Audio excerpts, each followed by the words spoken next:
So when it comes to PhilHealth benefits po, ang tawag po natin sa benefit ng PhilHealth is case rate. So yun kasi yung madalas tinatanong sa amin, ilang percent ba yung nakakover talaga ng PhilHealth sa hospital bill? So ang sagot po dyan, hindi po percentage yung kinakover ng PhilHealth pagdating sa hospital bill. Ang term po natin dyan is case rate, meaning bawat diagnosis, bawat sakit, bawat operation, meron pong specific at fixed na package.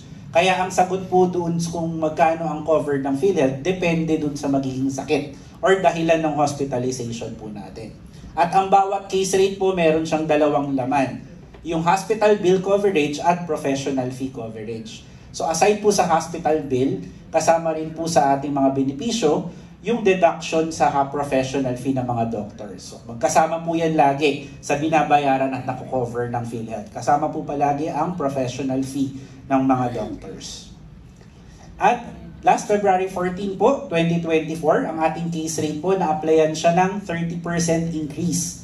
So kung dati po nabalita kami, tumaas ng 5% yung ating premium contribution, pinalitan naman po yan ng PhilHealth. Tinaasan po namin ng hindi lang 5%, kung hindi 30% po yung benefit po natin for existing case rate. So more than 9,000 illnesses and procedures po ang tinaasa natin ng case rate na 30%. Plus, in-apply na rin po natin yung no copay policy kung saan kapag ang isang PhilHealth beneficiary, ibig sabihin member man or dependent, ay na-admit sa isang ward type accommodation. So yan po yung service ward na tinatawag natin. May it be private or government hospital man, wala na po siyang babayaran sa kanyang hospital bill. Yan po yung ating no copay policy na naka-incorporate din po yan sa Universal Healthcare Law. So in-implement na po namin yan last year. And on top of the 30% increase, last January 1, 2025, through PhilHealth Circular Number 2024-0037, may additional pa na 50% increase na benefit pa po yan. On top of the 30% last year. At ito kasama to sa pre-test nyo kanina. Sino ba yung mga excluded dun sa 50% adjustment? First, yung mga rationalized case rate. Yan po yung mga ina-adjust namin na mas mataas pa dun sa 50% increase. So may separate study po kaming ginagawa para dyan. Kaya exempted na sila. Yung mga Z benefits po, later on makikita natin, yan yung mas mataas na benefit na nire-request din po at pinag-aaralan pa namin. So nagkakaroon po sila ng separate adjustment. Pangatlo, yung mga cases na identified with high risk for moral hazard. Ibig sabihin, pag tinaas yung benepisyong to, maaaring mag-cause ng mga fraudulent claim katulad ng cataract surgery. So iniiwasan at tinetemper po namin yung pagtataas ng benefit na yan. May mga separate issuance and circulars po kami if ever tataasan po namin yung benefit for those cases. At yung pang-apat, benefit packages paid through other provider payment mechanism katulad ng konsulta. So si konsulta po hindi siya case rate, capitation fund po siya. Kaya hindi siya kasama dun sa 50% na increase ng benefit natin. So under the Universal Healthcare Law, we have 5 program benefits: inpatient benefit, outpatient benefit, Z benefit, sustainable development goal, at yung ating pong PhilHealth consulta package. So isa-isahin po natin yan. For inpatient benefit, ang kino-cover po ng PhilHealth dito ay yung mga confinement ng at least 24 hours. So ito na po yung example ng case rate natin. Kung makikita nyo po dyan yung top 10 illnesses na madalas na-avail sa PhilHealth. At yan po yung corresponding case rate nila dati. So i-adjust po natin yung 30% for 2024. At for 2025, ito na po yung pinaka-current na benefit natin sa PhilHealth for top 10 illnesses na na-avail. So makita po natin dyan, for dengue, 10,000 dati, ngayon po ay 19,500 na. And for severe dengue na nasa exam nyo kanina, 16,000 po dati, 47,000 na po siya ngayon. Yung mga blue na font, yan po yung mga rationalized case rate. Ibig sabihin po, more than 100% yung in-increase ng benefit po natin para dyan. Katulad po ng pneumonia high risk, kasama nga po ito doon sa naging SONA ng ating presidente po last time. So yung 32,000 for pneumonia high risk, ngayon po ay 90,100 na. So 181% yung in-increase ng benefit. Kasama rin po dito yung stroke infarct from 28,000 to 76,000 at hemorrhagic stroke from 38,000 to 80,000. Kaya exempted po yan dun sa 50% increase dahil more than 100% po yung itinataas ng benefit kapag rationalized case rate. So Excuse me. So aside from medical conditions, cover din po namin yung mga surgical procedures. So ito po yung top 4 na nako-cover ng PhilHealth ngayon for surgical procedures. So yung cesarean section po natin na dating 19,000, ngayon po ay 37,050 na ang kino-cover ng PhilHealth. Also for dilatation and curettage, yung commonly known as RASPA, dating 11,000, ngayon po ay 21,000 na. At for hysterectomy, dating 33,000, ngayon po ay 59,085 na ang kino-cover ng PhilHealth. So moving on, for outpatient benefit, ito naman po yung benefit natin sa PhilHealth kung saan hindi mo kailangan ma-hospitalize, hindi mo kailangan ma-confine para ma-cover at para makapag-avail ka ng inyong PhilHealth benefit. Ito po ay para sa mga day surgeries and treatment procedure na ginawa sa isang accredited hospital or clinic. So ito na po yung example niyan. Yung ating cataract package, radiotherapy, blood transfusion, and hemodialysis. So focus muna tayo sa dialysis kasi ito po yung talagang isang significant increase ng benefit from 2,600 or naging 4,000 siya, ngayon po ay 6,350 na at in-apply na natin yung no copay policy. Ibig sabihin po, yung mga nag-a-avail na kanilang PhilHealth benefit for hemodialysis na ating mga kababayan, ngayon po ay wala nang binabayaran for the basic hemodialysis treatment. Covered na po lahat ng PhilHealth yan. At aside po dun sa amount, tinaasan din namin yung number of sessions covered. Dati pong 90 sessions lang yan, so parang 3 months yung covered lang. Ngayon po ay 156 sessions na kada taon ang nako-cover ng PhilHealth for hemodialysis. So kung nag-wonder po kayong bakit 156, dahil 3 times a week, times 12 natin in 1 month, so 156 sessions po talaga ang kailangan nila para sa kanilang kompletong hemodialysis treatment at kung saan covered na po yan lahat ng PhilHealth. So last September 10, 2024 yan nag-take effect. So for radiotherapy and blood transfusion, ito po yung increase ng benefit. At kung mapapansin po natin, sa cataract may new package na tayo for this year. So ito na po yung ating new cataract package. So this year lang po ito nag-take effect. So dalawa siya.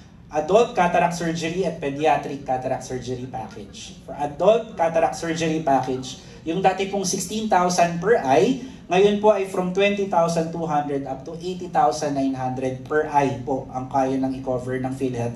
At kasama na po dyan yung mga lens na kailangan. Pati nga po yung multifocal lens na kailangan. Kung yun po talaga yung kailangan ng ating mga pasyente ay covered na ng benefit natin for adult cataract surgery. For pediatric cataract surgery naman po, from 135,000 to 187,000 yung benefit natin para sa mga bata na nagsasuffer ng cataract. Yan po ay nag-take effect last January 30, 2025. So fairly recent lang po yung ating benefit for cataract surgery. Also, ito po yung ating mga sustainable development goal or yung mga special benefits po natin. Kasama dito yung maternity care package at normal spontaneous delivery. Also, pati prenatal check-up, yung ating pong pagpapacheck-up habang buntis pa, ay covered din po ng PhilHealth. So for normal spontaneous delivery sa hospital, 9,750 at kung sa lying-in naman po, 12,675. Kung isasama po natin yung prenatal check-up na 2,900, ang tawag na po natin dyan yung maternity care package natin. Also, bagong panganak pa lang, covered na rin po at meron na rin siyang benefit sa PhilHealth. Nandyan po yung ating newborn care package. So kung mapapansin po natin yung mga baby ngayon, bagong panganak, kinukuhanan sila ng dugo sa talampakan. So yun po yung newborn screening para pag-check sa congenital anomaly. So covered po ng PhilHealth yun, kasama dyan sa benefit. Also, mandatory na rin po ng DOH yung newborn hearing screening, yung pag-check sa pandinig ng mga baby. So kasama na rin po yan sa benefit ng PhilHealth.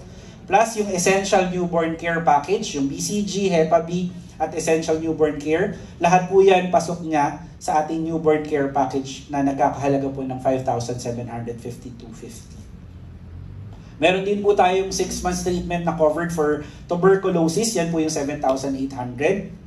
At yung ating outpatient HIV treatment, 58,500 per year. Lifetime na rin po na treatment yung covered ng PhilHealth. Plus yung ating animal bite treatment package kung saan covered po namin yung 3 doses ng anti-rabies vaccine. Post-exposure, ibig sabihin after mo makagat. So covered po namin yung 3 anti-rabies vaccine. Day 0, Day 3, tsaka Day 7 po na vaccine. So 5,850. So ang importante po nating malaman for animal bite, mako-cover po yan kapag pupunta kayo sa PhilHealth Accredited Animal Bite Center. So yun yung hahanapin. At yun din po yung pinipilit namin na ma-expand, mas madagdagan pa yung mga animal bite treatment package na accredited na PhilHealth para mas accessible po sa ating mga kababayan. Dapat talaga po na-eliminate na natin yung mga cases ng rabies sa ating bansa. At yung ating leptospirosis package, 21,450 naman po. For Z-Benefit, ito po yung nabanggit kanina ni Sir Mon during his orientation. Ito po yung benefit na inalat ng PhilHealth para sa mga life-threatening and costly, yung mga napakamahal na gamutan ng mga sakit. At dahil po napaka-specialized ng treatment na kailangan ng mga pasyente po dito, kailangan ma-assess din po namin yung capability ng mga ospital na makapagbigay ng tamang treatment dun sa ating mga pasyente. Kaya nakikipag-contract po kami dun sa mga ospital na po pwedeng makapag-offer ng mga ganitong benepisyo. So ano-ano po yung mga example ng Z-Benefit natin? Yung ating acute lymphocytic or lymphoblastic leukemia, yan po yung cancer sa dugo ng mga bata. So 500,000 po yung benefit.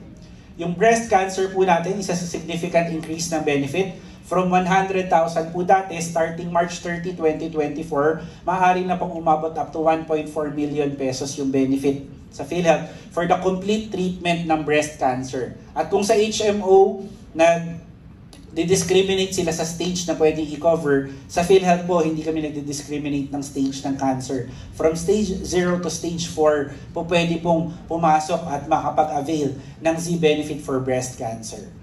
For prostate cancer, 100,000 po yung benefit. For kidney transplant, dati po yung 600,000, abangan nyo mamaya kung magkano na yung benefit natin for kidney transplant.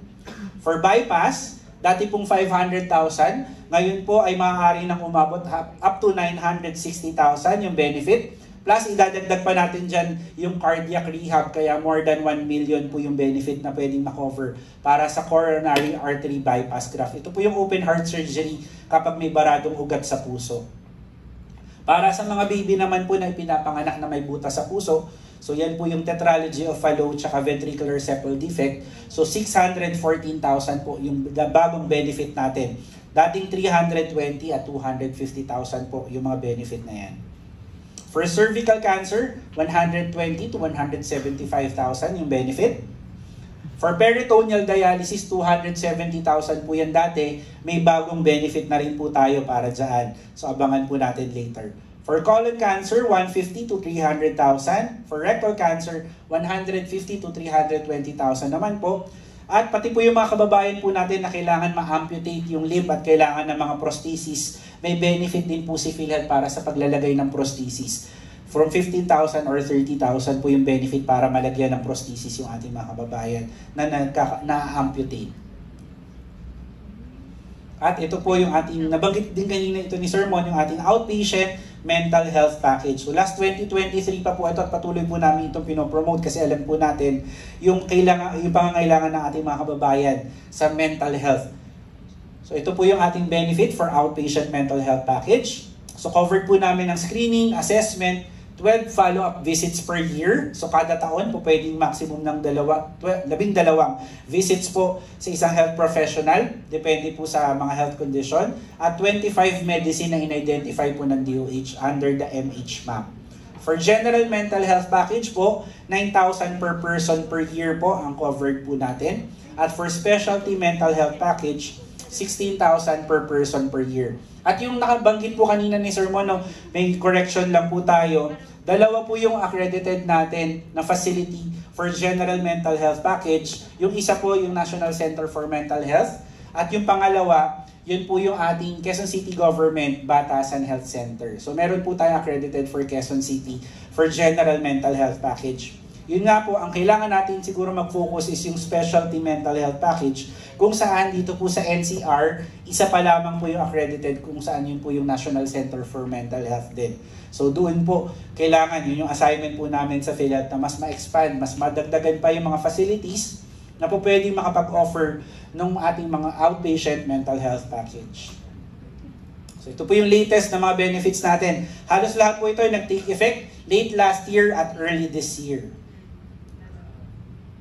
So yung peritoneal dialysis na dating 270,000, ngayon po, maaari nang umabot up to 1.2 million, depende po sa number of bags na kailangan for the peritoneal dialysis. So dalawang dialysis na po ang covered ng PhilHealth. Yung kanina na 156 sessions for hemodialysis, at yung ngayon po, yung peritoneal dialysis natin na maaari nang umabot up to 1.2 million. At if ever qualified naman po for kidney transplant, yung dating 600,000, ngayon po ay maaari nang umabot up to 2.1 million pesos for deceased organ donor. So ganun na po ka-significant yung itinaas ng benefit natin for kidney transplant. So yung tatlong services na kailangan ng ating mga kababayan na nagsasuffer sa chronic kidney disease ay covered na po lahat ng PhilHealth yun. Yung hemodialysis, peritoneal dialysis, at kidney transplant. Also, ito po yung bagong benefit natin for heart attack. So kapag inatake po sa puso, may benefit na rin po tayo sa PhilHealth na na-develop. Isa po sa pinaka-significant na increase sa benefit natin, yung percutaneous coronary intervention, kasama po dyan yung angiogram at angioplasty. Dati pong 30,300 yung benefit natin, ngayon po ay 523,000 na.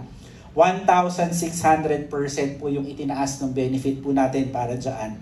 So yan po especially for a heart attack conditions, yung tinatawag natin na acute myocardial infarction.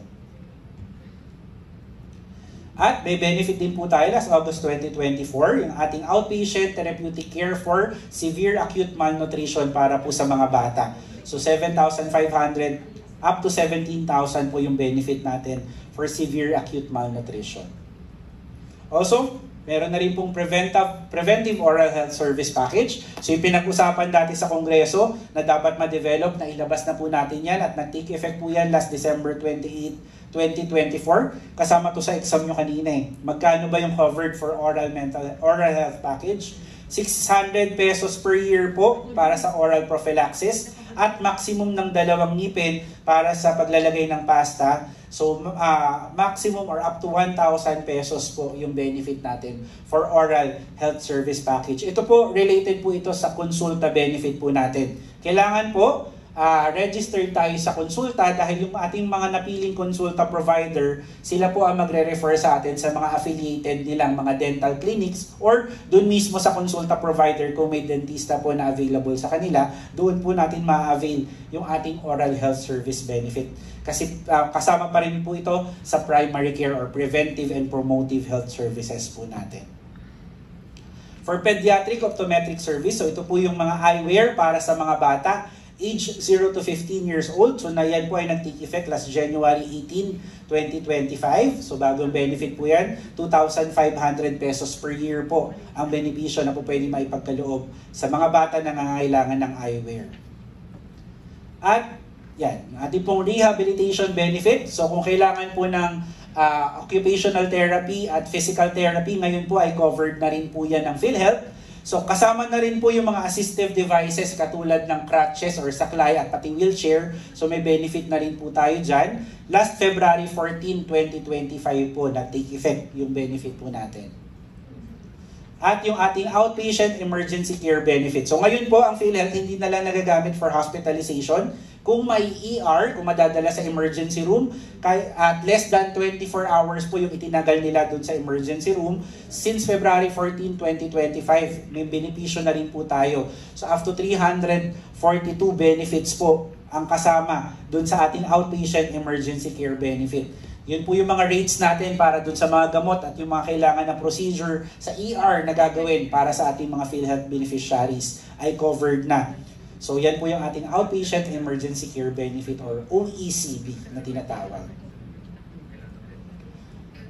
So yung mga hospitalization po natin, yung confinement po natin, nalilimit siya sa 45 days benefit allowance. So maximum po ng 45 days hospitalization lamang ang nako-cover ng PhilHealth noon. Pero ngayon po, at yan ay magti-take effect April 4 dahil March 20 po nag-take effect na i-publish yung ating policy kung saan sinususpend na po yung application ng 45 days benefit limit or benefit allowance. So by April 4, 2025, wala na pong limitation ang covered ng PhilHealth sa number of days confinement natin sa ospital. So hangga't kailangan po ng mga pasyente na ma-ospital Ensured na po tayo na mako-cover na ng PhilHealth yung buong hospitalization kahit lumagpas pa sa 45 days. So April 4 po magsisimula yon. Na-publish po yung aming polisiya last March 20 of this year.